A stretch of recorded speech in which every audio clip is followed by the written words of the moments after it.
Starting లో semesters కానీ modules కానీ ఈజీ ఉంటాయి. సో సెకండ్ సెమిస్టర్ కొంచెం ఛాలెంజింగ్ గా ఉండే. మళ్ళీ మనం ఇండియాలో మళ్ళీ స్క్రాచ్ నుంచి స్టార్ట్ చేసుకుంటూ రావాలి. గ్రౌండ్ లెవెల్ నుంచి వేరే ఒక జాబ్ చూసుకోవాలి. ఇప్పుడు ఇండియా వెళ్ళినాక రెస్టారెంట్స్ లో వర్క్ చేయలేవు కదా. సో ఏంటంటే ఇక్కడే ఏదో ఒక వీసా కొనుక్కుందాం, ఇందులోనే కంటిన్యూ అయిపోదాం అనే డైలమాలో ఉంటారు. ఇక్కడ జాబ్స్ లేవు అంటున్నారు. కానీ ఫస్ట్ మనం నా టాలెంట్ ఏందనేది నాకు అప్పుడు అర్థమైంది. అప్పటి వరకు నేను అందరిలాగా నేను అసైన్మెంట్లు బయట ఇచ్చేసి చేపించుకుంటా. ఫస్ట్ మెయిన్ థింగ్ నాకు అకామిడేషన్, ఇంకా మనకు పార్ట్ టైమ్స్ కావాలి. మనం స్టూడెంట్ గా ఉన్నప్పుడు కొంచెం మనకు ఈ లివింగ్ ఎక్స్పెన్సెస్ కి పార్ట్ టైం కావాలి కాబట్టి ఫస్ట్ అది నాకు నా టర్నింగ్ పాయింట్ అని చెప్పొచ్చు. ఆ ఏజెన్సీస్ కి కాల్ చేస్తుండే ప్రతిరోజు, అన్నిటి పార్ట్ టైం అని చెప్పి అన్ని అప్లై చేసేస్తుండే. నవంబర్ లో క్రిస్మస్ హాలిడేస్ వచ్చినప్పుడు అట్లా 40 hours చేస్తుండే. సో సిచ్యువేషన్ చాలా బ్యాడ్ ఉంటుంది.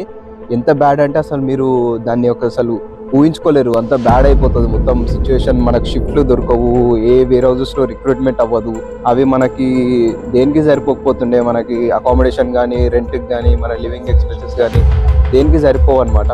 సో నేనేం చేస్తుండే అంటే